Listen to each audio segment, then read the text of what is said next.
It gives me great pleasure to now introduce our keynote speaker. This is not a Jewish problem. This was one of the most common responses that Naomi Tucker received when she approached community leaders and organisations in the early 90s, hoping to start a conversation about family violence. Almost 30 years on, what began as a grassroots, volunteer-led campaign is today Shalom Bayit, a Jewish family violence prevention agency and one of the first of its kind in the United States. Shalom Bayit's goal is community transformation, to improve the health and vitality of the Jewish community by ensuring everyone's right to healthy, violence-free relationships. As its co-founder and executive director, Naomi has worked in the field of violence prevention for over 36 years. Previously a board member of the National Coalition Against Domestic Violence, Naomi is an experienced speaker, author and educator, and is a national consultant in the US on faith-based approaches to ending violence in the home.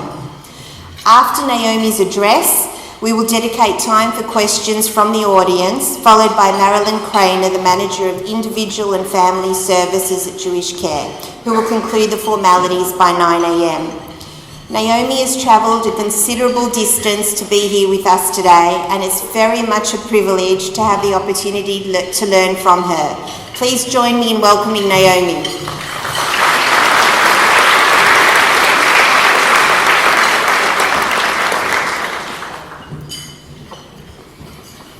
Good morning. I'm so honored to be here to speak with you today. This is my first time in Australia. In fact, pretty much my first day. I don't think yesterday counts. I'm not exactly sure what day it is, having traveled around the globe.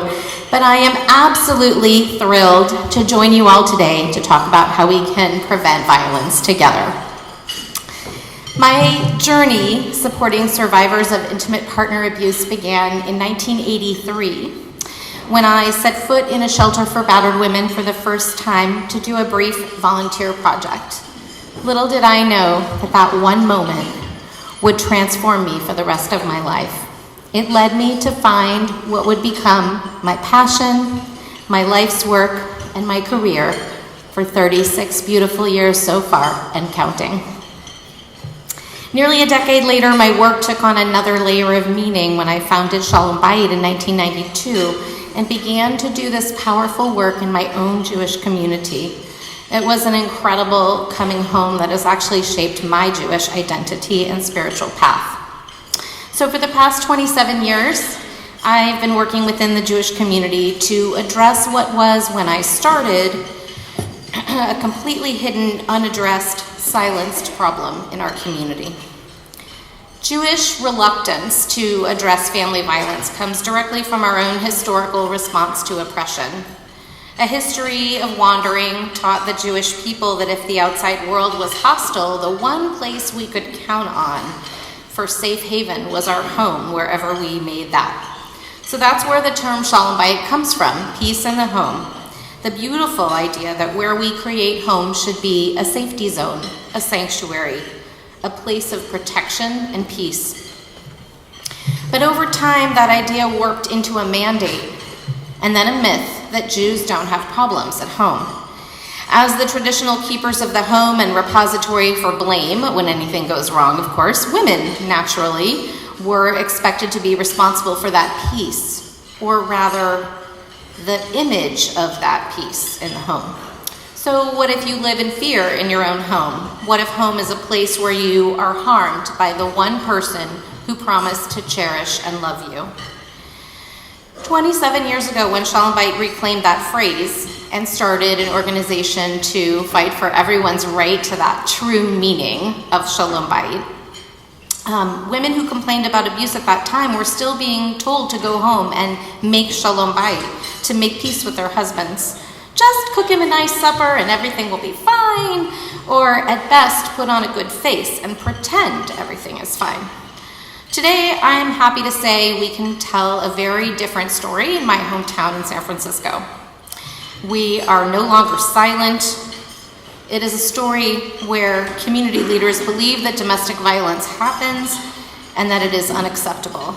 We've moved past that 101 level to the next level tasks of prevention, accountability, and survivor-centered responses. We still have a long way to go, but we've shifted some significant norms that make it safer for women to come forward and get help.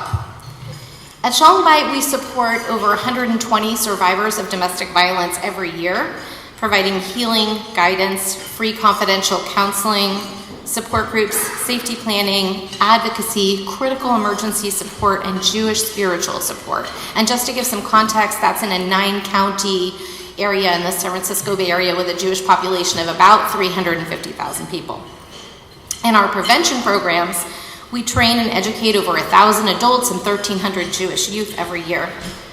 From preschool parents to university campuses, our Love Shouldn't Hurt Youth program teaches young people and their adult mentors to think Jewishly about consent, boundaries, and making healthy choices in their friendships and dating relationships. Over 18,000 Jewish youth in the San Francisco Bay Area have been through our program since we started the youth program 15 years ago. How is it that we are able to have such a broad impact? I should tell you that we have 9 staff, and that's double what we had a year ago. So for most of my time in Sholumbite, we've been a staff of 2 or 3 or 5. So first, I think that shows you the power of what a small, committed group of women can accomplish. But also, we don't do this work alone. We do it in partnership with clergy, community groups, many volunteers. They in turn organize educational campaigns among men, young adults, the Russian emigre community, on university campuses, in our day schools. We have one group that I'm especially proud of is our 85-member Rabbinic Advisory Council, which is an interdenominational council of rabbis that put their name literally on Sholumbite's letterhead and gather to support and amplify our work throughout the year. To speak from the Bima, from the pulpit, promoting prevention, policies, protocols, and accountability. So really, it takes all of us working together to shift the tide that allows violence against women to happen, and we're here to talk about how you can all play a part in that. Survivors of abuse are our neighbors, our family members, congregants, and colleagues. Even if you don't think you personally know someone who's a survivor of domestic violence, you probably do. And every single one of us in this room has the ability to both help someone who's been abused and be part of the change that stops abuse from happening. A survey in California about a decade ago found that 40% of people in crisis would go first to clergy when they needed support. And teens, similarly, where do you think teens go for support? Their peers, right? Then maybe a trusted adult, second in line. But social service hotlines and experts fare near the bottom of the list. That means when someone's having trouble at home, they are more likely to tell a friend, a rabbi, a coworker, or even the person who cuts their hair than call a hotline or seek professional help. And that's why we need you, the individual person in our community who they might go to know what to do when that happens. You might be the person who is the first to hear or see signs that someone is in an abusive relationship long before it gets to a family violence agency. And so your response matters profoundly in how we address the problem in our communities. In 1965, days before the Black Civil Rights March in Selma in the States, Martin Luther King Jr. spoke at a synagogue in Los Angeles to his Jewish allies. He said, "We are often given new courage and vigor to carry on when we know that there are friends of goodwill in the background who are supporting us, and we feel this day in and day out." That is how survivors of family violence feel when they know their community is behind them, and I want to thank you this morning for being that community. You are all here today because you care about ending intimate partner violence, so let's talk about how you can be a part of that. Family violence is a societal problem, as you've already heard this morning, requiring a societal response. So I want every single one of you to leave here today with at least one concrete thing that you can do. Okay, maybe 10, but at least one. So let's look at where does intimate partner violence happen and what causes it to happen.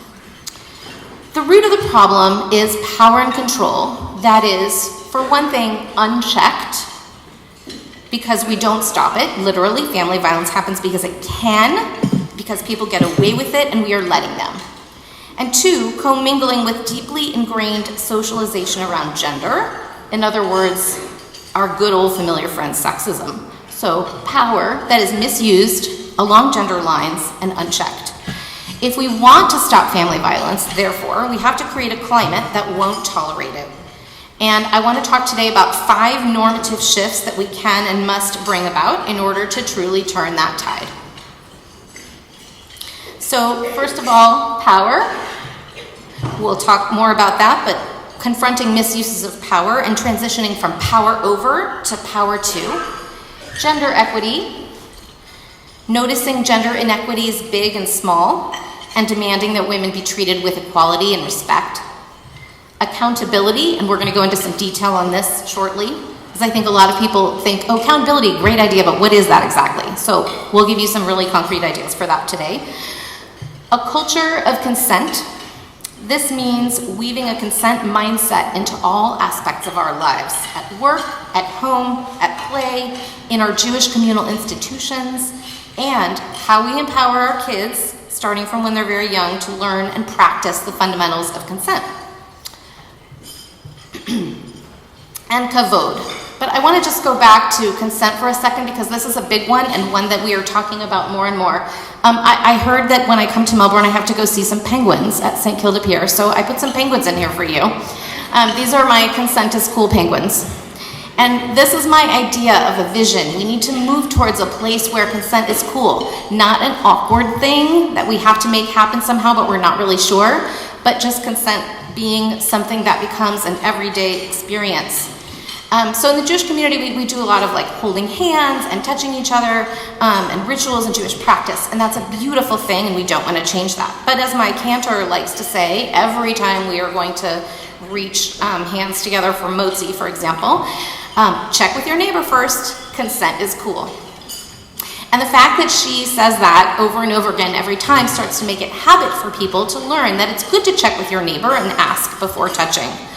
So, for example, I get asked a lot in Jewish summer camps, should we have a no hugging policy so that we can stop violence from happening? No, we don't want a no hugging policy. Children need hugs. Grown-ups, we need hugs too. But we want to give children real opportunities to say no to touch. And that means we have to change how we ask for touch. If you want to learn more about consent, you can come to my parent workshop that I'll be doing Thursday evening, where we'll be really digging into how do we teach consent to young children and also teens.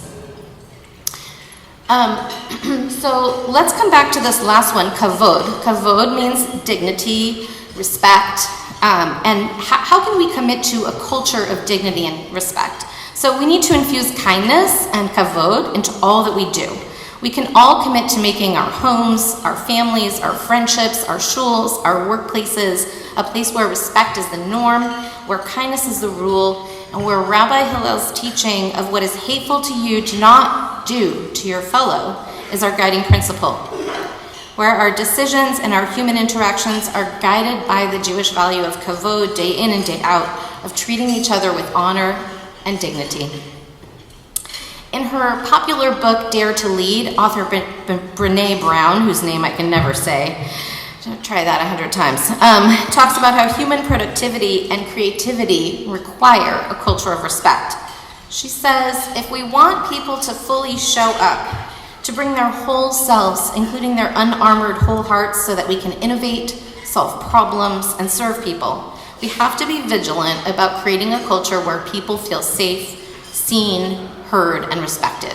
So let's just absorb that for a moment. Safe, seen, heard, and respected. Now, her book is not about violence prevention.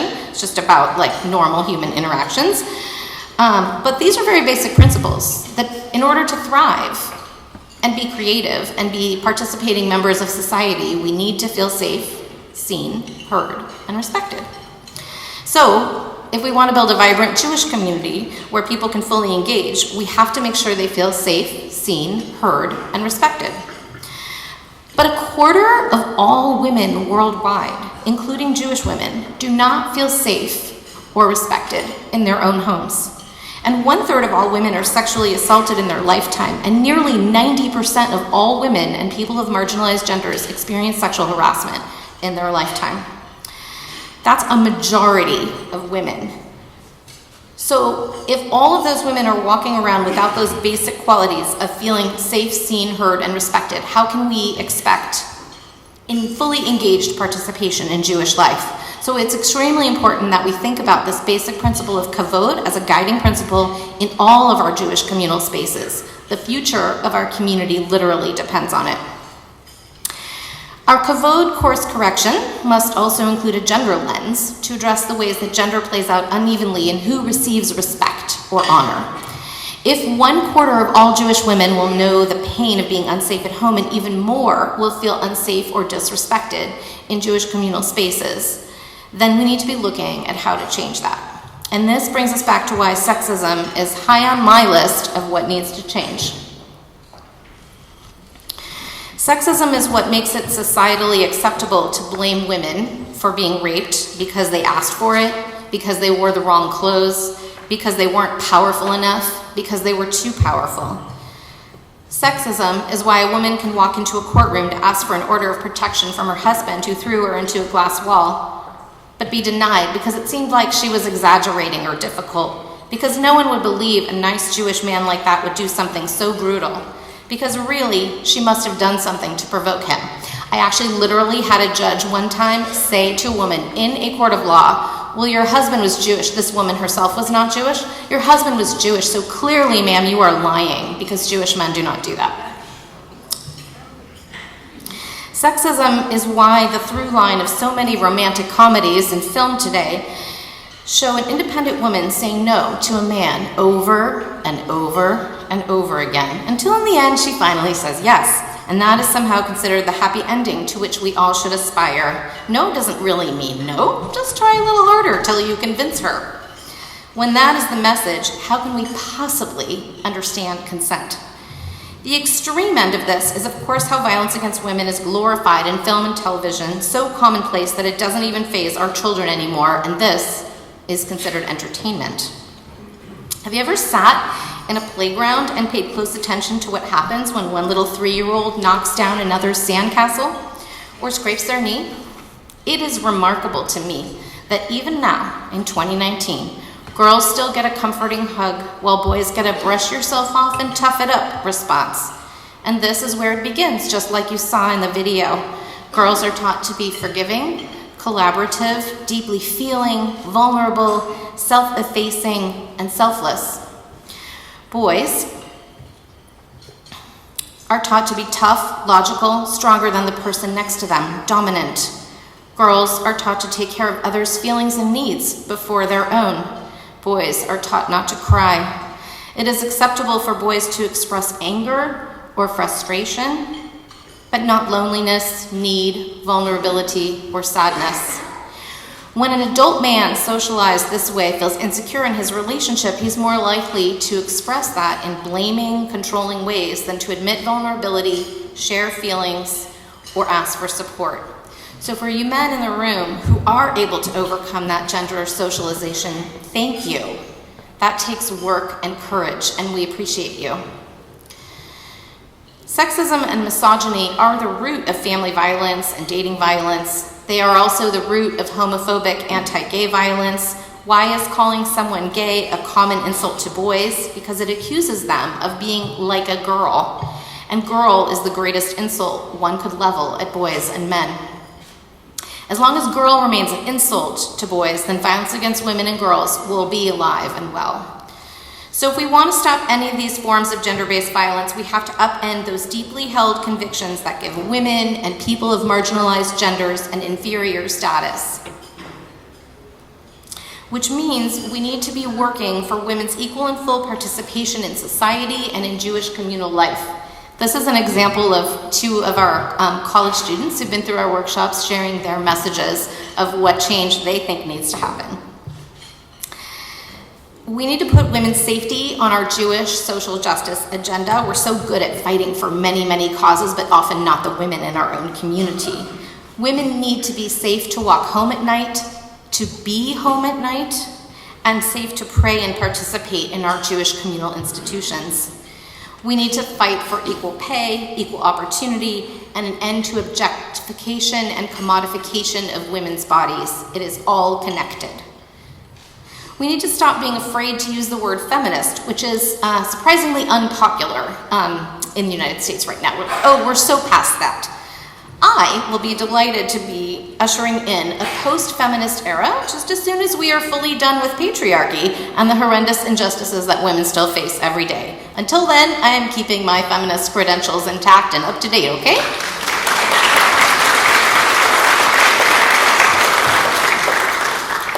It's time to acknowledge that what our society is teaching boys about masculinity is a huge part of the problem. So, to all you men out there, you have an incredible opportunity to make a difference. We need you not to man up, but to mensch up. To be allies in confronting gender-based violence, to redefine the word mensch to include respectful behavior towards women. Someone who is a beautiful macher in the community but is mistreating their partner at home is not a mensch. There's so much that you can do. You can call out sexism, share power, use your power for good, talk openly about male privilege. Here's some great ideas for you. You can gather your men friends to talk about what healthy Jewish masculinity looks like. You can make space for women and not talk over us. I'm going to let that one sink in. Ask and wait for consent. Express your feelings, even the hard ones, respectfully. Be a role model for your daughters and sons. Your friends need to hear you say that your feeling your feelings, or standing beside a strong woman, those things make you feel better, freer, stronger. That is what it means to be a mensch. 2 years ago, a young university student speaking at campus Shabbat services used his Devar Torah to justify why rape was okay. Outraged, a group of female students reached out to us at Shalom Bayit for help, and they asked our team to organize a series of workshops for the men on consent, dating violence, and sexual assault, and they asked the men to come. So the men actually did show up, and the young man who had stood on the bima and justified rape realized he didn't want to be that person. So today, I'm happy to tell you that he is now speaking out about how to prevent violence against women. He got his Jewish fraternity to commit to bringing in our program every year to educate their male students, because of course there's a new crew of students every year. And that is the kind of individual transformation that we need. All right, we have to talk a little bit about power. So both the hunger for power and the systematic misuses of power and control are part of the problem. Family violence is about power and control, right? And because of that, until we get underneath the details to look along power lines, we won't get at the core of the problem. So there's two kinds of power. There's power over and power to. Power over is what we use to obtain something we want at the expense of others, right? Individuals can do this, governments can do this, groups of people can do this against other people. The great Jewish social justice leader Emma Goldman taught us that power corrupts. She taught that the privileges that come with power can be tempting, and they are. But power is not inherently bad by itself if used well and wisely. It can be a force for social change, a tool of transformation, a tool for justice and healing. We have the power to right wrongs, to make the world more just, to take care of ourselves, to lift up others in need. So power, too, is harnessing resources, our own internal resources, or those we gather collectively to get things done or advance a cause. In the 1970s, the women's movement and the Black civil rights movement brought us the term empowerment. The concept of empowerment is tapping into our own strength and inner power to accomplish what is needed to lift ourselves up to a place of equality and self-determination.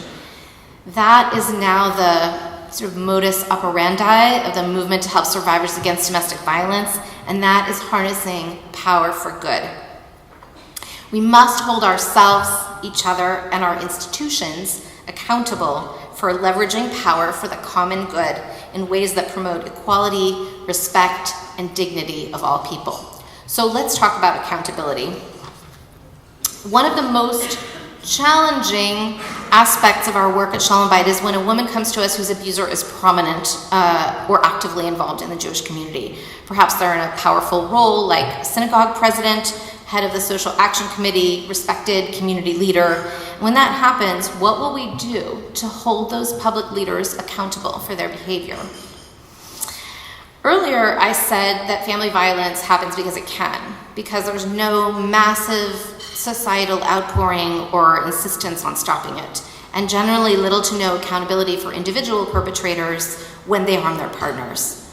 For the most part, abusers still get to keep their jobs, their position of status as the big donor or the beloved volunteer active in their shul.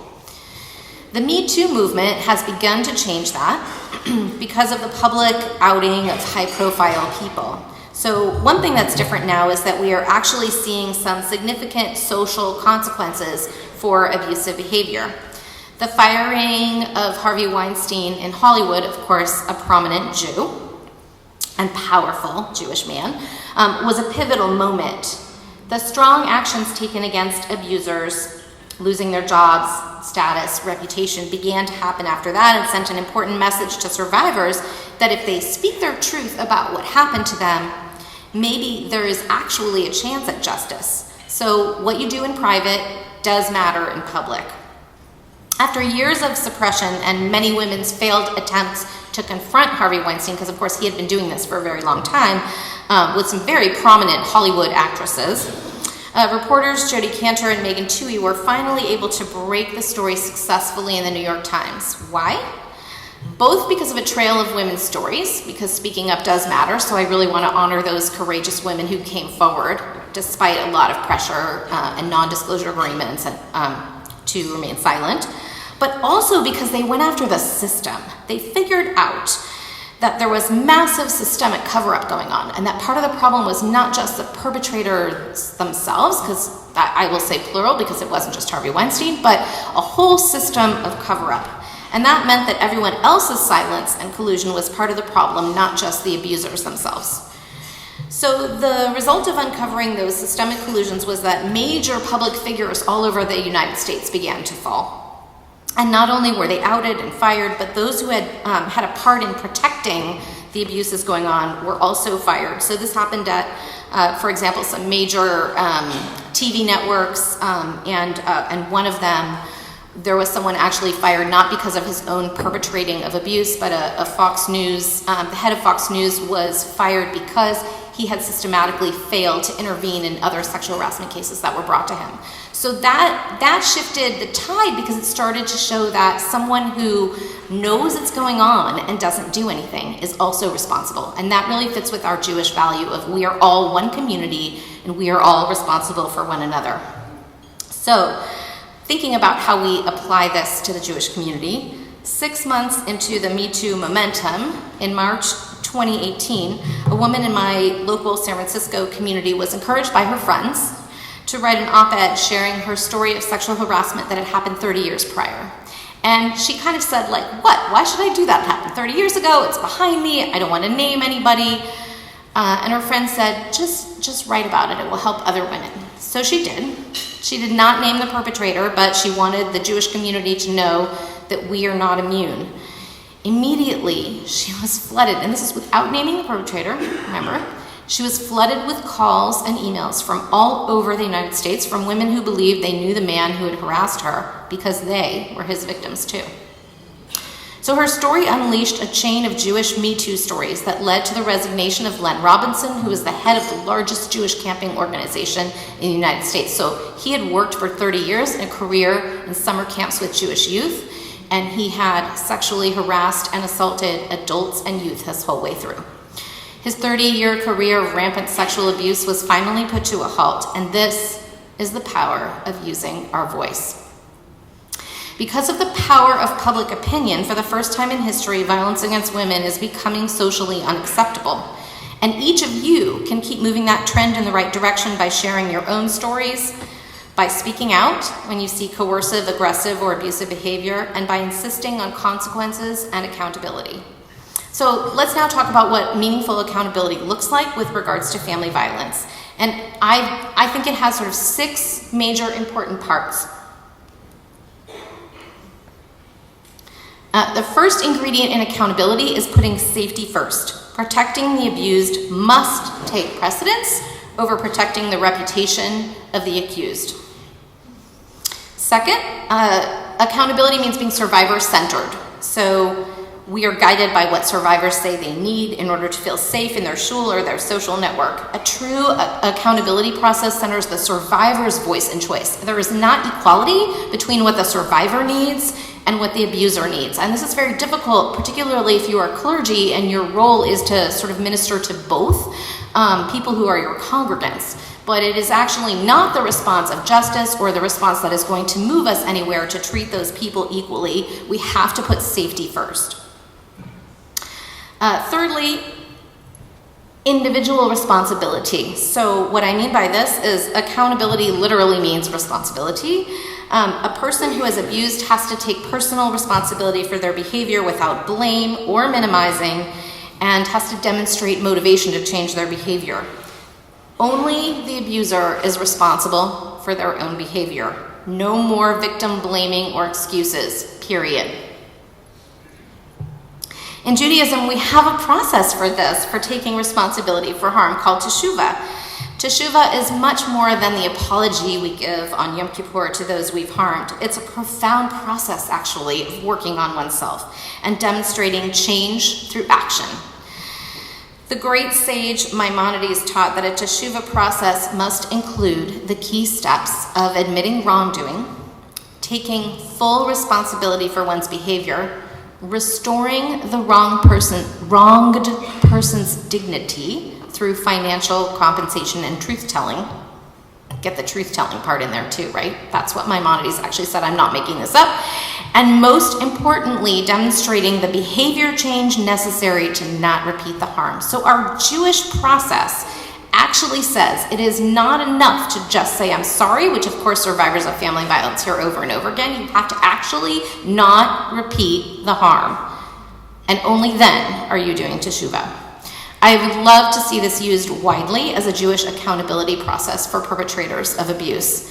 To remain accountable and in view, an abuser's teshuvah should be evaluated based on Maimonides' steps, not based on the abuser's I've made teshuvah declarations. Fourth, accountability means consequences, serious, meaningful consequences for those who abuse. We are familiar with legal consequences, although they are very difficult to obtain. We're familiar a little bit less with social consequences, which is what I want to talk about in a Jewish communal context. Social consequences matter because they motivate change, and we in the Jewish community are uniquely poised to be able to implement social consequences in the arena where it matters to that person.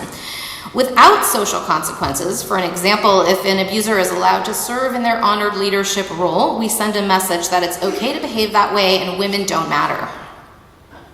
Doing this work in a specific space that represents people's community, we have leverage in a different way to set and enforce standards of behavior. So that leads us to organizational accountability.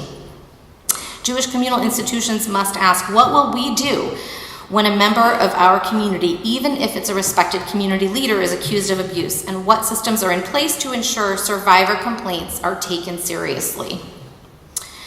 If you're part of a synagogue, business, or organization, you can help create policies for responding to abuse. Our Jewish institutions need protocols they can follow when abuse happens, so that regardless of who it is or how shocked we are by the revelation, that we have a policy that determines what we do. Policies and protocols help ensure a consistent accountability response. And for many of us, the Jewish community is our safety zone. It's the place where we feel most deeply at home. But abusive relationships can quickly erode that community. So doing this work for over 3 decades, I've seen many people who've had to leave their homes, their schools, their communities, trading everything they have for the one thing they don't have but need: safety. A time of crisis is when we most need our community. It is not the moment we should have to give that up.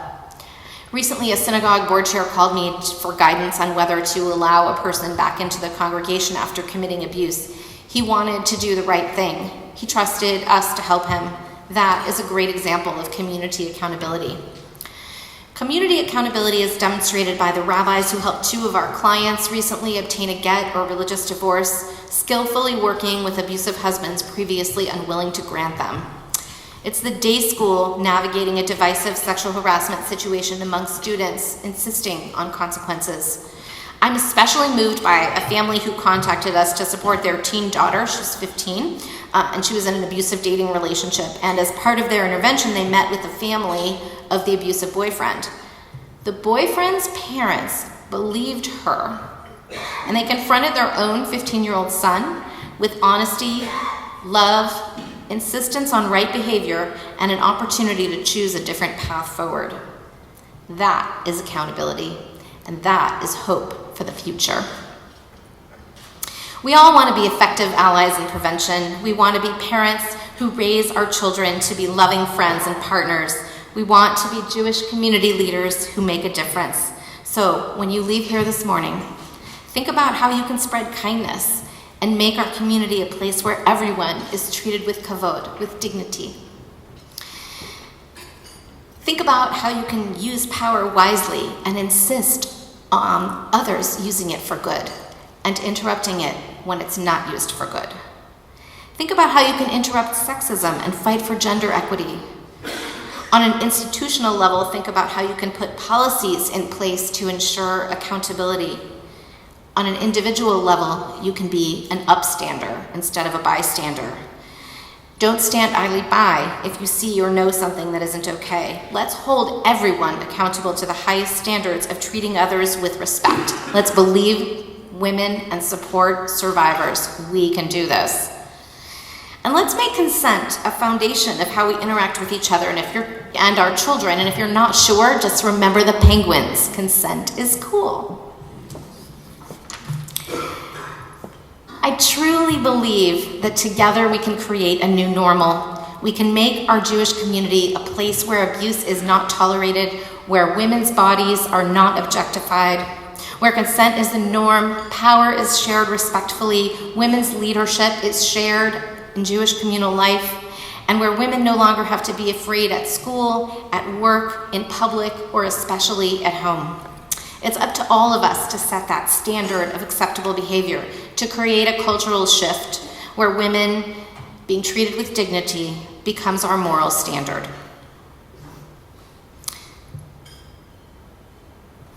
In just a few weeks, we will celebrate Hanukkah, unbelievably, can't even believe it's coming, and gather each evening around more and more flickering flames that represent our freedom.